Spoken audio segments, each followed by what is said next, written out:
Hello and welcome back to Level Zero Literacy. My name is Mason and I am delighted to bring you our episode on Her Story, a fun little experimental game that we all had a ton of fun playing. During the episode, we're going to spoil the events of the game beginning to end, and we are going to discuss topics that include but are not limited to murder, mistreatment of a child, and spousal abuse. Please use your best judgment before proceeding and enjoy.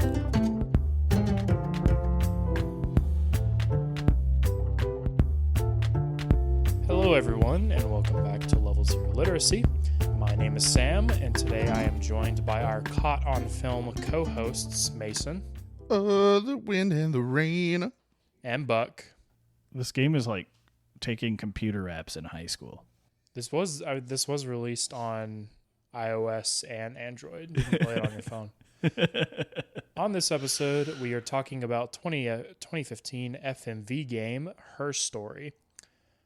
You follow along watching police interviews with Hannah as cops try to unwind the mysterious death of her husband, Simon. As you go piece by piece through the footage, you find something much more sinister going on behind the scenes. Her Story was fully made by Sam Barlow, and the main actress is Viva Seifert. Themes for Her Story include jealousy, relationships, familial ties, and identity. So this is probably the shortest game we play for the podcast. Partially because the game is only as long as you want to keep interacting with it. Yeah. Yep. Once you hit 50%, you can end it. Right? Yeah. And even if you go for like a full completion, it probably is only going to take you like 3 to 4 hours at most. And I think this is probably the game we have played that has the most interesting and unique presentation and sense of style. Because you have the ability to access the entire story literally from the second you click into the game. You know, it is possible you stumble upon some like big late game discovery, you know, with your... I'll back up a second here. So the way the game works is you get to search for keywords, and if that keyword was spoken in an interview clip, that clip populates. So, and you only get the first 5 clips of any keyword you type. So if you type like well, you're just going to get the first 5 clips basically. Now, the interesting part of that is that because there's this whole timeline, you know, with as soon as your second keyword, you can get clips from literally the last interview that is done with Hannah. And I think Hannah. Yeah, Hannah in quotes. So, and I think it's really interesting just in that there's nothing hidden from you, the player. All the information is so readily available. You just have to piece together how to find the things that you are looking for. You know, in the game, eventually it is revealed that you are playing as the daughter of Hannah, and you are trying to like figure out like what happens with your mom. Specifically, and you know, spoiler warning or whatever, the question The that whole is game asked, is a spoiler. yeah, the whole game's a spoiler. Like when you go to end the game, the person speaking to you asks, "Do you understand why your mother did what she did?" And you know, you can either answer yes or no. You can only answer yes or no. Yeah, yeah. If you try to type anything else, the game is like, Yeah, it just doesn't type it. no. So when you're trying to figure out what your mother did, this statement very much confused me and still confuses me because of how the interviews are framed. Well, so I would say that, you know, do you understand why your mother did what she did is the thesis question of this game, right? Can you, the player, after getting asked that question, actually understand why she did what she did? So the first question is, what did she do? Right. And I think I have the answer to this, but I'm interested to hear what y'all think about it. So Can I ask a leading question? Sure. yeah, go ahead. All right, leading question. Are Hannah and Eve two people? Yes. Yes. This is. I know. But and we know The that first time I played the game, I did not think that. you thought it was like a split identity Yes. or like a plural system. Yes, I, thought I it was think. I think that the tattoo is like a visual I thought indicator that they are in fact, because it's on camera that one has a tattoo. I agree with that. You only see the tattoo in one interview, and I had to think about it. So, like, I am a person with tattoos. That tattoo to me looked brand new and temporary. It's Yeah, possible. that's- That's why I thought she was going through like the multiple identity thing. The actress probably just didn't want to yeah, get a tattoo for yeah, a I think it's small pretty, video game I think it's performance. pretty safe to say that the tattoo is intended to be real, because she brings it up later on in the interview where she's like, "Oh yeah, he guessed his name from my tattoo." That's how she pronounces it because she's British. And like my entire, I ended up playing this game twice because I wanted 100% the database and accidentally deleted my file. Nightmare. I was convinced that they were not two people during my entire first playthrough, but then my second playthrough, I started listening to things more and processing lines differently with the entire context of most of the last time I played. Yeah. And I was like, wait, they are actually two people? Yeah. I So one thing Mason got really stuck on with this game was there's a point where Hannah starts tapping on the table, and Mason was so convinced it was Morse code. It's called not or tap code, and it's like a grid where depending on the number of taps you can It's like plot a letters. two axis system. Yeah. There's two taps in the game, and one of them is love you, and the other one I think is like bye Hannah.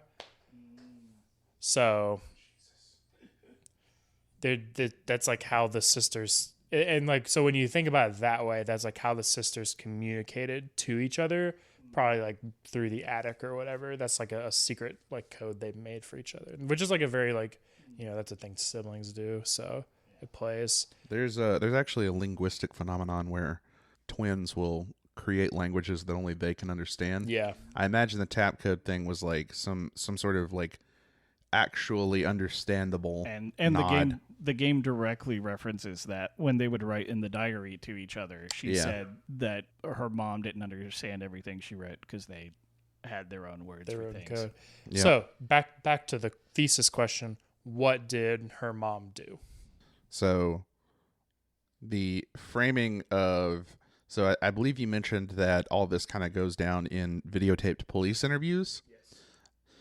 Prior to the events of the game, one of the twos, you kind of figure out over the course of the game, one of the two twin sisters' husband has been killed. And why she did what she did is, why did she kill that guy? That's an interesting question. I don't, because so one thing that I will point out is if you 100% the game, no one like you never see them fully admitting it. They talk about the plan they had. Well, Eve talks about the plan they had and talks about like the execution, but like there are significant parts missing that go through like the them getting caught part. Yeah. You never get to see Hannah fully react to her being caught, and when Eve reacts to her being caught, it's like not, how do I want to put this? It's really not, besides taking Eve at her word, it's not super clear what happened, in my opinion.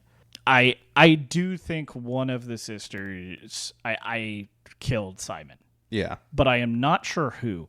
I also, is Hannah dead at the end of the game? No, she's just fled. She's fled. She's okay. gone. Yeah. Mm-hmm.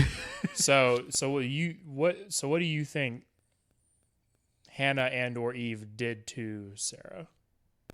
Sarah? The character you're playing as, the daughter. What? Oh, is Or that? why? I thought the question is, do you understand why your mom did what she did? Right? Yeah. Something along those lines. What do you think that question is referencing as far as to what she did? so?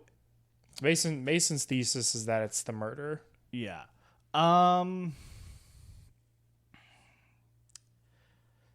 It's fine if you agree with that. I think I'm not sure. I think one of the sisters killed Simon. Right. I don't know which one. But I'm also very confused because if Hannah fled and Sarah, because it was Hannah, was it? Wait. Sorry, I'm getting confused. It's a confusing game. It's It's not unreasonable. It's Eve that's pregnant. Eve is currently pregnant. Yes. Eve is Sarah's mother. No. Hannah's Sarah's mother. Hannah is Sarah's mother.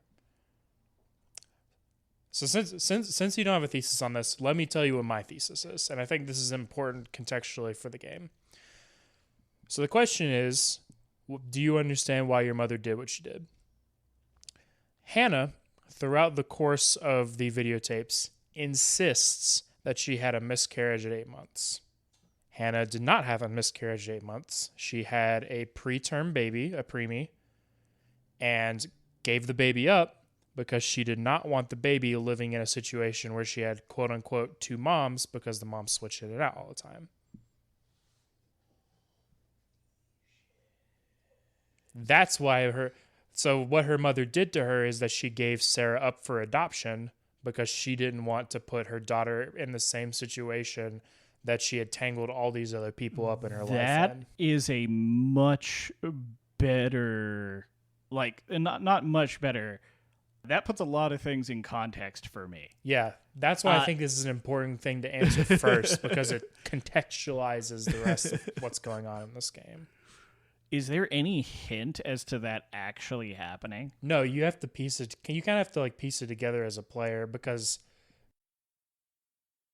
in every interview where Hannah is talking about her pregnancy, she always insists that she miscarries, but in the interviews she brings up that she was like, oh, if I did have a daughter, she was going to be a girl, we were going to name her Sarah. Yeah. And then you're named Sarah at the end of the game. Girl, and she's like, my Simon wanted to name her Eve, but I didn't want her to have a palindrome. Right. And that's also important because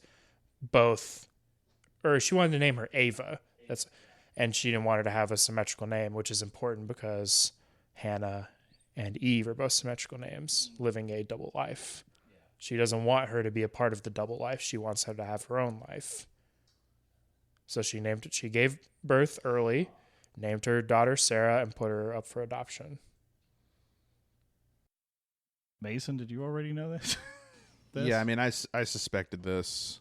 Okay. Just from the line where they were like, oh, if you had a daughter, what would you name her? And she says Sarah. And then when it turns out you are named Sarah at the end of the game, that was confirmation for me. I thought that Sarah was the child of whoever was pregnant during this interview process. You thought it was Eve, yeah.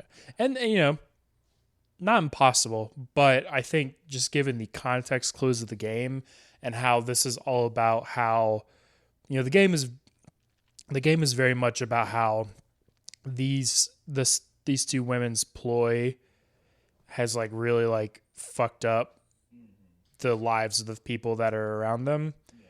The parents, the Simon, everyone that has a very close relationship to these two women has wound up dead. Do y'all think, speaking of their parents, do y'all think Eve killed their parents? Yeah, for sure. Yeah. Yeah, 100%. That's what I think. So one part of me thinks that one of them is a serial killer. That is also what I think. That was my working theory throughout the entire game is that, Eve, I get them mixed up. Sorry if I'm saying the wrong one. But the events of the game are very confusing.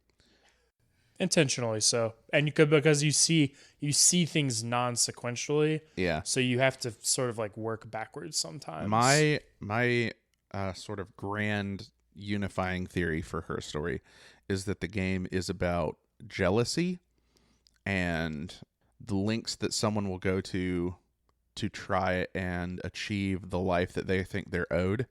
I think Eve saw Hannah have a fantastic life separated from her only by the circumstances, the unfortunate circumstances of their birth. She was taken by the nanny while they were born, and exacts like a sick version of revenge by killing her parents and killing her husband and ruining her life in all these ways.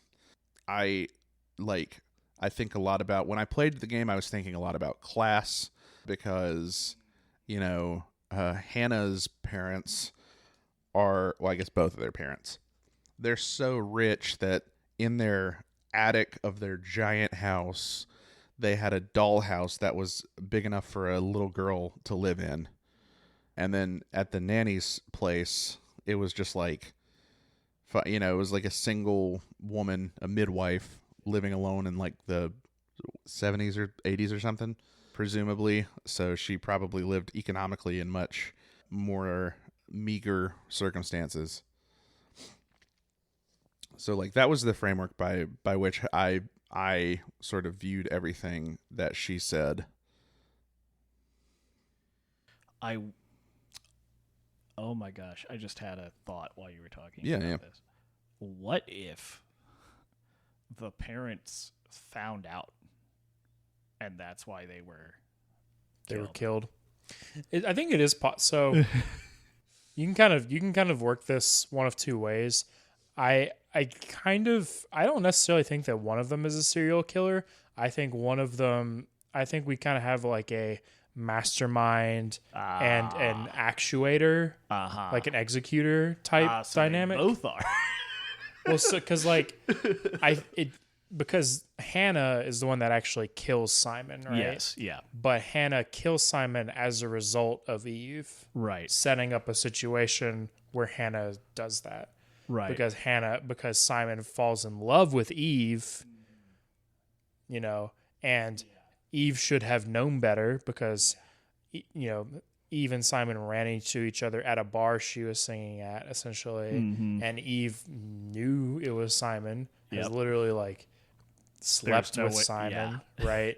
So she should have known better, and to not do that and not get this guy to fall in love with her, but she still did it, which ended up with Hannah killing. Because I think the circumstance that sets up Hannah's volition to kill Simon is Eve getting pregnant, right? With Simon's baby. The magic sperm. She literally calls it that. Yeah. It's weird. There's a lot of like really like just bizarre set stuff in this game, Yeah, and I think like story beats. Yeah, I think like part of that is to kind of demonstrate that they're both like a little off the hinge. Yeah. Well, I think that seems like the logical conclusion after you've been taking turns living in an attic for 11 years or whatever. So, and also like there's even like I think you could even argue there's some like developmental stunting because of how much like they talk about fairy tales and how much they love fairy tales. That's not to say that like you can't love fairy tales as an adult, but it's like how they view like themselves as like part of a fairy tale. There is a sort of attitude between the two that they're both like main characters in a fairy tale that seems pretty persistent into their adult lives. Yeah. So I think one of the other interesting things about this game is that it's not really like cycles of violence because there's not really any hard violence. I mean, there's like murder and stuff, but like whether it's intent, it's all like heat of the moment or like Crimes of passion and crimes things of like passion could be unintentional, but at least like cycles of grief as a result of being perpetuated by Florence, who is sort of like the inciter of this entire thing as a result of kidnapping Eve because she herself was childless as a result of her husband dying in the war at a very young age, and Florence not believing in the concept of getting remarried. So as a result of that, she has kind of stunted her own growth and development as a person, and now has stunted the growth and development of Eve / Hannah as a result of her own inability to like, kind of grow and change and adapt as a person. Because Eve's whole thing is that she doesn't exist, right? Like, she literally does not exist on paper. Yeah, Right. Like there's no documentation that she's a person because the birth, the midwife would have had to have been responsible for the birth certificate, which to be fair, maybe like. Florence could have been responsible in that she could have like done a birth certificate for Eve and just like been like, oh yeah, this is my daughter. Yeah. It's like gone to the hospital like a couple Well- days later. Well, I think maybe the crux of it is that since the parents were told she was dead, what she would have fabricated is a like birth death certificate, right? Yeah. that. Yeah. I assume those are things that exist. I don't know. Actually, I don't think. Well, I think you just like kidnap Eve and then go to the hospital like a day later or whatever and be like, hi, I had an at-home birth. I need a birth certificate. Oh for yeah, my you daughter." could totally do that. You could just lie. Hey, it's Mason's tattooed, cool, murderous brother, Joseph, here to bring you the mid-roll ad. Reminding you also to like, comment, subscribe on all of our social media feeds, leave us a 5-star review if you like our stuff, and tell us your friends about us. It'd be great. Now I, Evil Joseph, am going to throw you back to the episode. I will say, this is a little tangential. Hilarious plan on the part of the midwife to think that she could raise an identical twin Right And across no one the would street. ever- across the street. It's very funny. A twin. Woman I'll is- steal it. No one will ever know. I don't know if she's like very stupid or just planning to like move away. I think that is. Yeah, imagine if they were just like fraternal twins instead of identical. Yeah, it'd be way she easier. would've- It'd be way easier. Ripped that so simply. Well, and here's the other thing, right? Is like you could even say that the fact that the midwife didn't take any like precautions or didn't take any like moves to like actuate Eve as her daughter could play into like the concept that it is dissociative identity disorder instead of an actual like two persons, right? Yeah, you could. So Speaking of twins, I think one of the absolutely coolest moments that they execute in this game, like a really neat sort of eureka, is when you first find out that it is twins involved. Personally, this happened to me when I got a clip of Eve talking and she was like, oh yeah, my tattoo of an apple.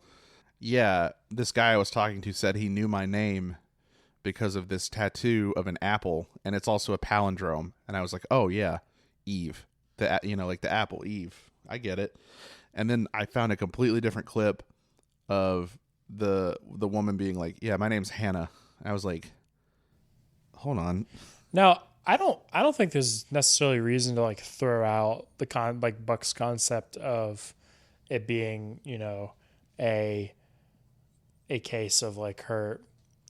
Before I get into this, most people aren't necessarily familiar with this, but I'm going to refer to something called a plural system. This is like a way that people with dissociative identity disorder kind of, I'm trying to remember how to like the language to use to make this correct, but like it is a way that dissociative identity people kind of work through what is usually trauma by having multiple people that control their body, I think is like the easiest way I as a layman can explain this. Notice that none of us have used the word schizophrenia, and that is because it it's is a not bad word yeah. that you should not It use. is not related at all. Schizophrenia is its own thing. There are plural systems that are not related to dissociative identity disorder. It just happens to be that a lot of people who have dissociative identity disorder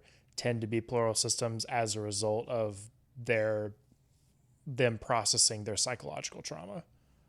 So now that I've cleared that up, I don't think it's like necessarily out of the realm of possibility that Hannah is a plural system and that these are two sides of her, because what I learned about plural systems, because I actually know someone that is a plural system, and that was like a whole like revelation and like learning process for me, because before like meeting them, I didn't know literally anything about this concept. And as a result of that, the kind of what happens is that there is like a fugue state that people go through, and then it is like a completely 180 different person essentially. So I don't think it's necessarily out of the realm of possibility that is what's happening in this game, and that it could be a temporary tattoo. I think the biggest evidence, in my opinion, that it is two people, I think the tattoo is decent evidence, because Blue Hannah clearly doesn't have it. Y'all know what I'm talking about when I'm talking about Blue Hannah. Yeah. Blue Hannah clearly doesn't have it. And the other thing is the fingerprint discussion. I didn't catch it up on this in my first playthrough, but in my second playthrough, they're like, the police officers are saying there are clearly different fingerprints than yours or Simon's in the bedroom. Yeah. And I'm like, wait. Oh. Yeah. That is the thing that convinced me that Eve was actually a different person.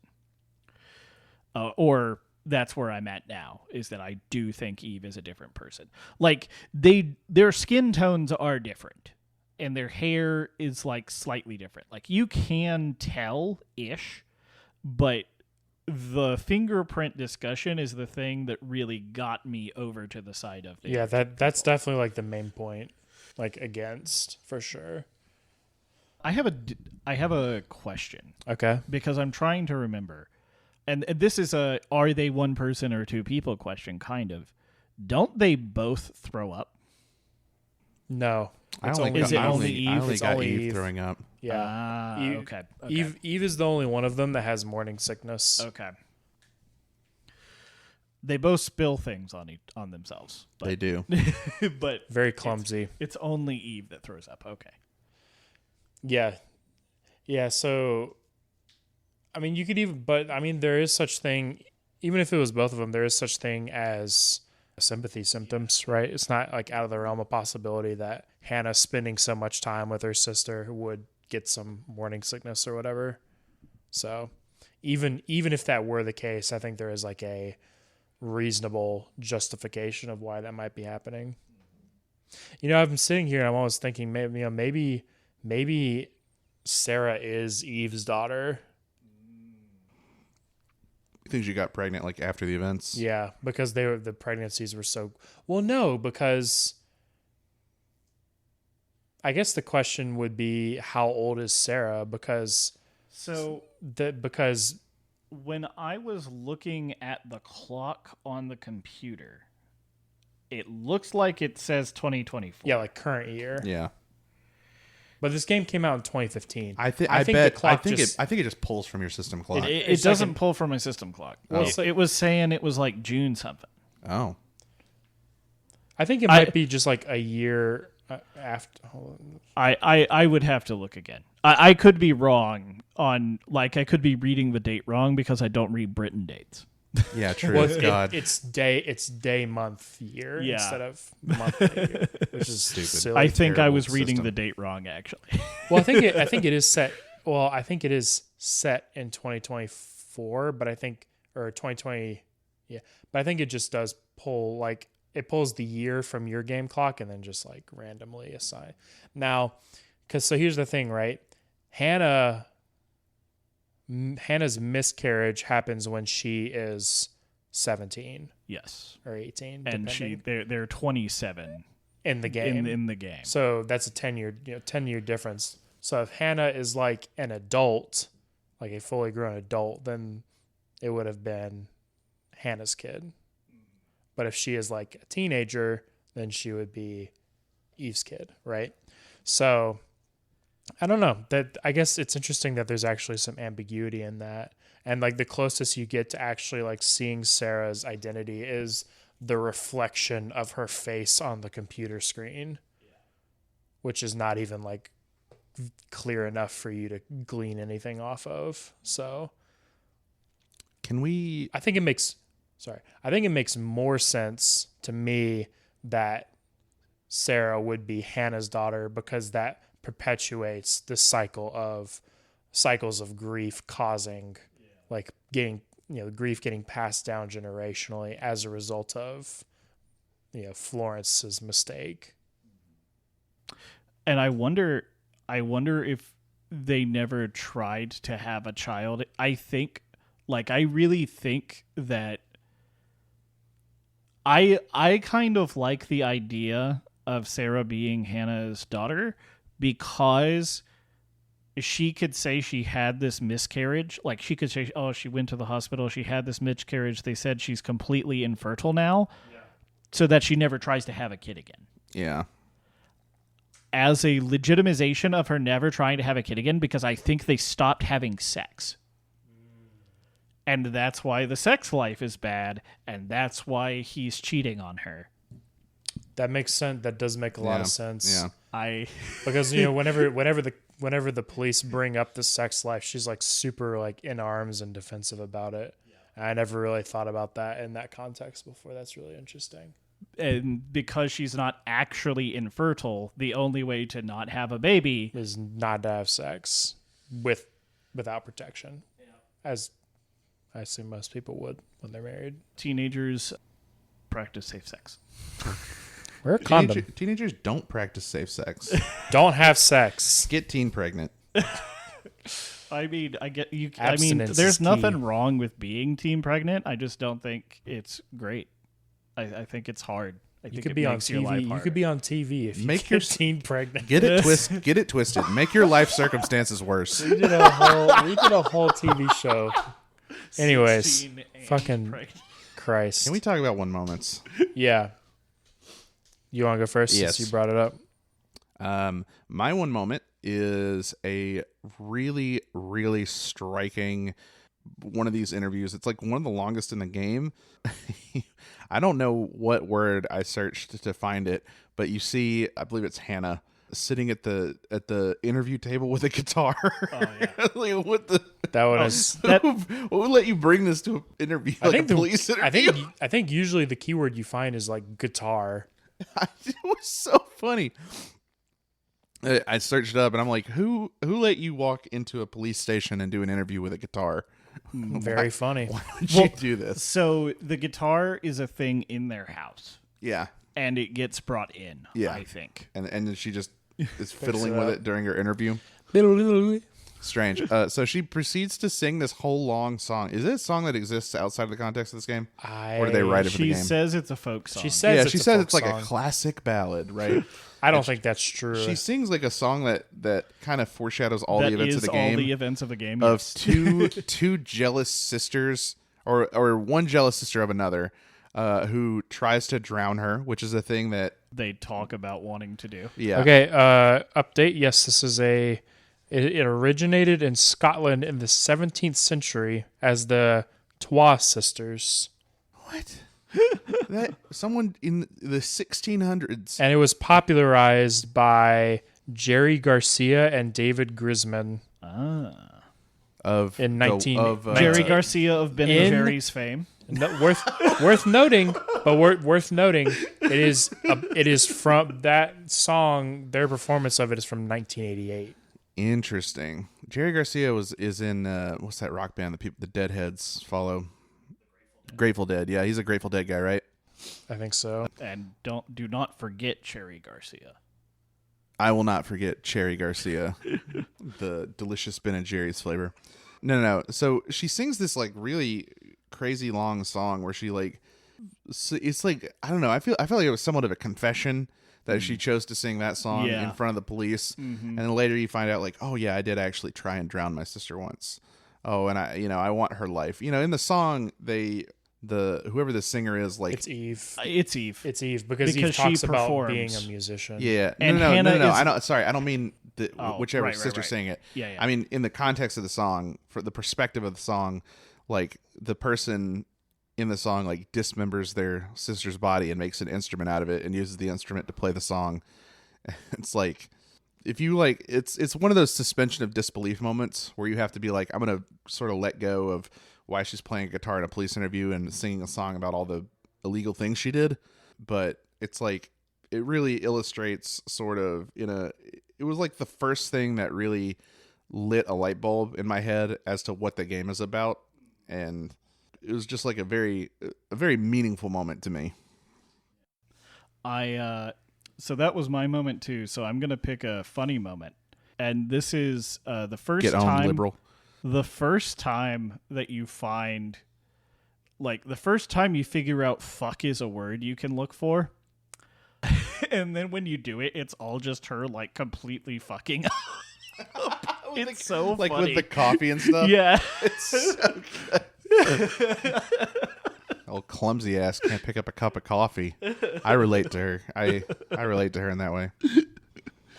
My one moment was my biggest what the fuck moment with this game, which was when I was looking, I think I was looking at like twins or sisters or something, and she's like talking about like all the lengths they go to, and she's like, yeah, my sister was, it's Eve in the interview, and she's like, yeah, my sister Hannah was like nervous about making a move on men, and so I always made the first move, and I slept with a guy. I know. And then we had to make it look like, because I was not a virgin, we had to make it look like she was not a virgin, and so I took her virginity with a hairbrush, and I was like, "What the that was fuck? so fucked up. Nightmare." I remember watching that, and I was like, "What the fuck is going on?" Because I found that clip like that was probably within the first like 10% of all the clips I watched. Oh God! And I was like, what are we talking about? We're just doing incest. And then I looked up incest, and there were no clips. Yeah. And I was happy about that. But that was like how I knew this game was about like something about cycles, because like, Eve perpetuating that onto themselves. Yeah. Is them like living in the cycle, right? Living in whatever cycle of this thing is. And I think like the biggest grief of that, right? Like, is that like neither of them are their own person. Yeah. Neither of them could have been their own person. Well, until Hannah took it from Eve. Yeah, Hannah did it by choice. Hannah like put herself in this situation. Yeah. Which is fucking insane. But yeah, this was like just like a nice short little romp, really, really good presentation. We're going to be doing Immortality later this season, which is made by the same guy. And her story was like really well received when it came out, but Immortality like got nominated for awards and stuff. So I'm really excited for like how the developer took his lessons from this game and applies it to a game with a similar concept. So I'm really excited for that. And I want to say here that like this is the perfect example of a video game that doesn't have to be about gameplay at all, I think. Like the story is so engaging that you don't care that all you're doing is typing words in a facsimile of Windows 95. Yeah.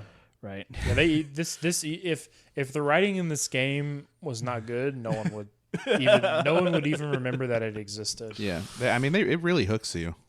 But people talk, this game is like heralded as like kind of like the rebirth of the FMV genre.